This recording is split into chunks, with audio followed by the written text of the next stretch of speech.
আসসালামু আলাইকুম। সবাই কেমন আছেন? আশা করছি সবাই ভালো আছেন। আজকে নতুন একটা ব্লগ নিয়ে আপনাদের মাঝে হাজির হলাম। হয়তোবা আপনাদের কাছে ভালো লাগবে। দেশে বা দেশের বাইরে যে যেখান থেকে আমার আজকের ব্লগটি দেখছেন, আপনাদের সবাইকে বাংলাদেশি মম ইন ইউএসএ চ্যানেলে স্বাগত জানাই। পবিত্র রমজান মাস দেখতে, দেখতে তো প্রায় চলেই গেল। তো এখন ঈদের একটা আমেজ পড়ে গিয়েছে। তো ঈদের জন্য আমি কিছু কাবাবের রেসিপি আপনাদের সঙ্গে শেয়ার করছি। ঘরোয়া মসলায় যে এত মজাদার কাবাব হয়, না বানিয়ে খেলে বিশ্বাসই করতে পারবেন না। ঈদের দিন তো দেখা যায় অনেক রকমের মিষ্টি টেবিলে থাকে। তো মিষ্টি সারাদিন খেতে, খেতে একটা সময় যেয়ে আর মিষ্টি খেতে ইচ্ছা করে না। কিন্তু টেবিলে যদি এরকম একটু ঝাল, ঝাল কাবাব থাকে মিষ্টির পাশাপাশি তাহলে কিন্তু মন্দ হয় না। প্রথমেই যে কাবাবটা আপনাদের সঙ্গে শেয়ার করছি সেটা বিফ কিমা কাবাব। তো বিফ কিমা কাবাবের জন্য আমি বেশ কিছুটা পরিমাণে কিমা নিয়ে নিয়েছি এবং টক দই আর বেরেস্তাও নিয়ে নিয়েছি।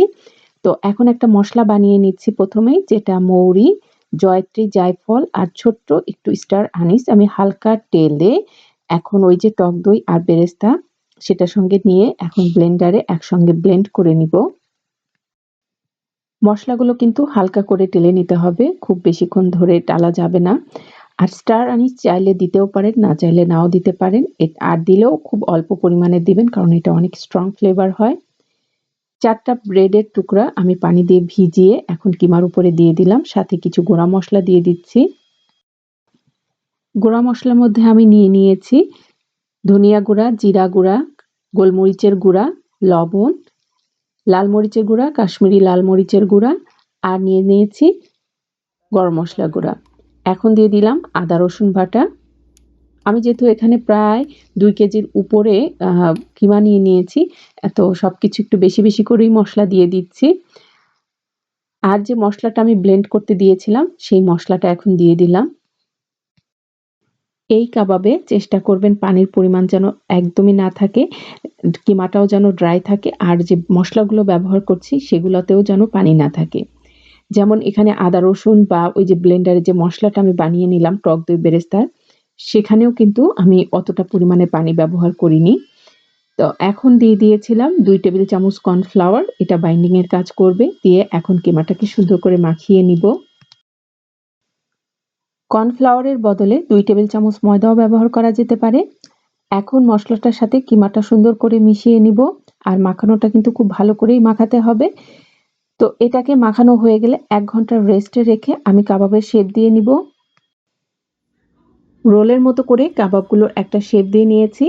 এগুলো এখন ফ্রোজেন হতে দিব। আর ঈদের দিন গরম, গরম ভেজে টেবিলে দেওয়ার পালা। এখন যে কাবাবটা বানিয়ে নিচ্ছি এটা তুরস্কের জনপ্রিয় একটি কাবাব, আদানা কাবাব। আর আদানা কাবাব বানানোর জন্য ব্লেন্ডারে প্রথমেই নিয়ে নিয়েছি কয়েক টুকরা কাঁচামরিচ, ধনিয়া পাতা, রেড বেল পেপার আর পেঁয়াজ। এগুলোকে এখন একসঙ্গে করে ব্লেন্ডারে ব্লেন্ড করে নিব।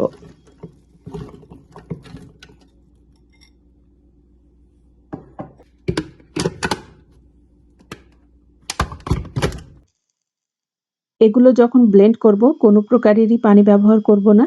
আজকে আমি এই কাবাবটা চিকেন দিয়ে করছি। আপনারা চাইলে এটা বিফ দিয়েও করে নিতে পারেন একই প্রসেসে। তো দেখুন এখন এই যে মসলাটা কত সুন্দর করে একদম মিহি করে ব্লেন্ড করে নিয়েছি। এটাকে এখন ছেঁকে নিব। ব্লেন্ড করার সময় এই সবজি থেকে বা পেঁয়াজ থেকে যে পানিটা বের হয়েছে, সেই পানিটাকে ভালো করে ছেঁকে নিতে হবে। কারণ এই কাবাবটা সম্পূর্ণ ড্রাই ভাবেই বানিয়ে নিতে হবে। এই একই ব্লেন্ডারে এখন আমি চিকেনটাকেও কিমা করে নিব। আর এখানেও কোনো পানি ব্যবহার করা যাবে না।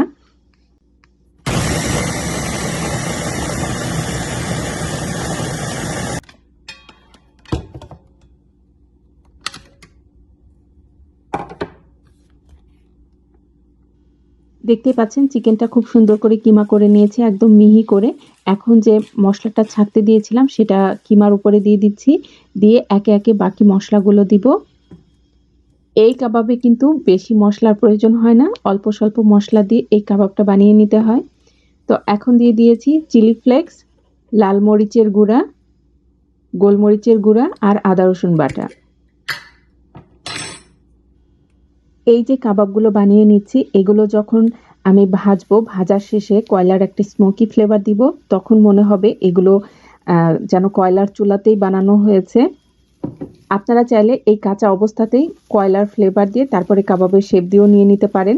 তবে আমি সবসময় রান্নার পরেই কয়লার ফ্লেভারটা দিতে পছন্দ করি। তো এখন মসলাটার সাথে কিমাটা ভালো করে মিশিয়ে নিচ্ছি। এই আদানা কাবাব তো শিকের সাথে গেঁথে তারপরে এটাকে রান্না করা হয়। তো আমি তো এটা প্যানে রান্না করব। তো যার কারণে আমি ওই কিছুটা শাসলিকের কাঠি ফয়েল পেপারে জড়িয়ে ওই শিকের মতো বানিয়ে নিয়েছি। এগুলো দেখেই বুঝতে পারছেন যে শিকগুলা হয় সেগুলোর মতোই চড়া, চড়া করে বানিয়ে নেওয়ার চেষ্টা করেছি। তো যে কয়টা কাবাব হবে সেই কয়টা আমি এখানে রেডি করে নিয়েছি। নিয়ে এখন যে কাবাবের মিশ্রণটা বানিয়ে নিয়েছিলাম সেটা কাঠির সঙ্গে জড়িয়ে নিব।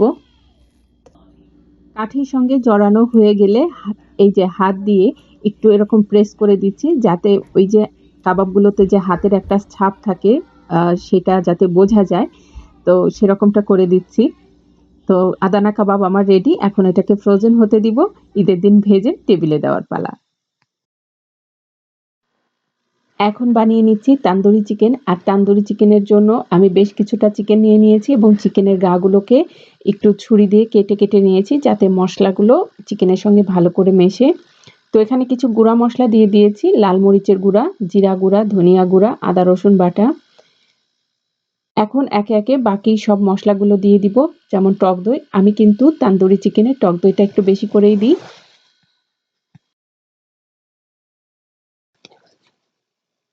এখন দিয়ে দিচ্ছি পেঁপে বাটা।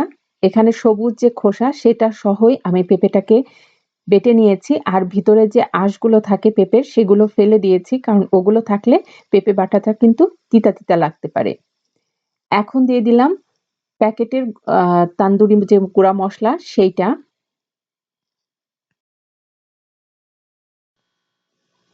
এরপরে দিয়ে দিচ্ছি সরিষার তেল।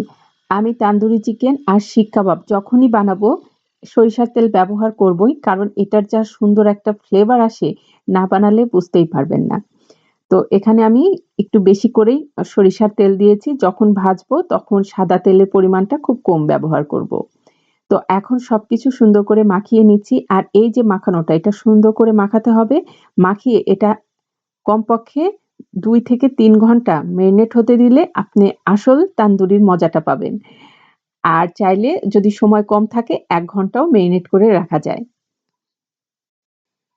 দেখতেই পাচ্ছেন মাখানোটা সুন্দর মতো হয়ে গেছে। এটাকে এখন ২-৩ ঘন্টা মেরিনেট হতে দিব। তারপরে ট্রেতে বিছিয়ে ফ্রোজেন হতে দিয়ে দিব।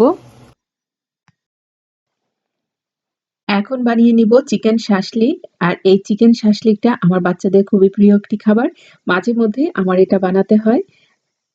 এটা যে কত সহজভাবে ঘরোয়া মসলায় বানানো যায় সেটাই আপনাদের সঙ্গে শেয়ার করছি।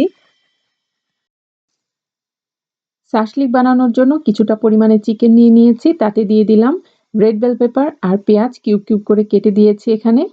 সাথে দিয়ে দিয়েছি কিছুটা গুঁড়া মসলা যেমন ধনিয়া গুঁড়া, জিরা গুঁড়া, মরিচের গুঁড়া আর লবণ। সাথে দিয়ে দিচ্ছি টক দই। শাসলিক অনেকেই অনেকভাবে বানায় কিন্তু আমি যেভাবে বানাই সেটাই আপনাদের সঙ্গে শেয়ার করলাম। গোলমরিচের গুঁড়া,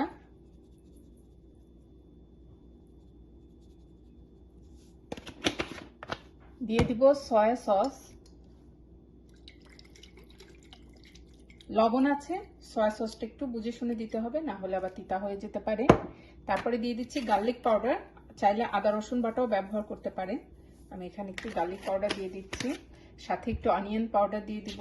এটা অপশনাল, চাইলে দিতে পারেন না চাইলে নাই। এই অল্প অল্প করেই দিয়ে দিচ্ছি। এখন দিয়ে দিচ্ছি কেচাপ। চাইলে এখানে লেবুর রসও ব্যবহার করতে পারেন। তো এখন সবগুলোকে একত্রে সুন্দর করে মেখে নিব। মেখে কাঠিতে গেঁথে নিব। এগুলোকে সুন্দর মতো কাঠিতে গেঁথে নিয়েছি। এটাকে এখন ফ্রোজেন হতে দিয়ে দিব। এখন বানাবো হারিয়ালি কাবাব। আর হারিয়ালি কাবাব বানানোর জন্য আমি বেশ কিছু পরিমাণ ধনিয়া পাতা নিয়েছি। সাথে পুদিনা পাতা দিয়ে দিচ্ছি কিছুটা পরিমাণ। কয়েক টুকরা কাঁচামরিচ নিয়েছি আর চুচা সহ পেঁপে একটু কিউব, কিউব করে কেটে নিয়েছি। এগুলোকে এখন ব্লেন্ডারে ব্লেন্ড করে নিব। সাথে দিয়ে দিচ্ছি ১ টেবিল চামচ টক দই।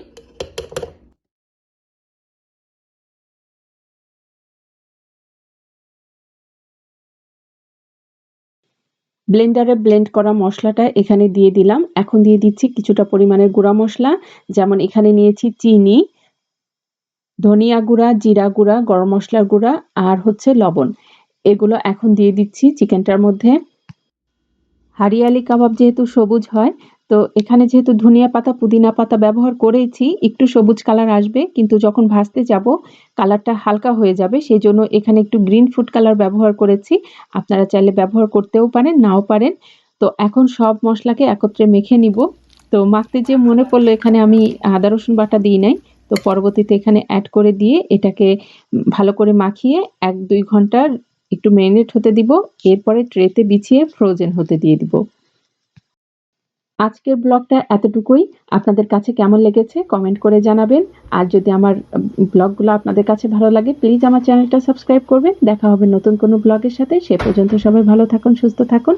আল্লাহ হাফেজ।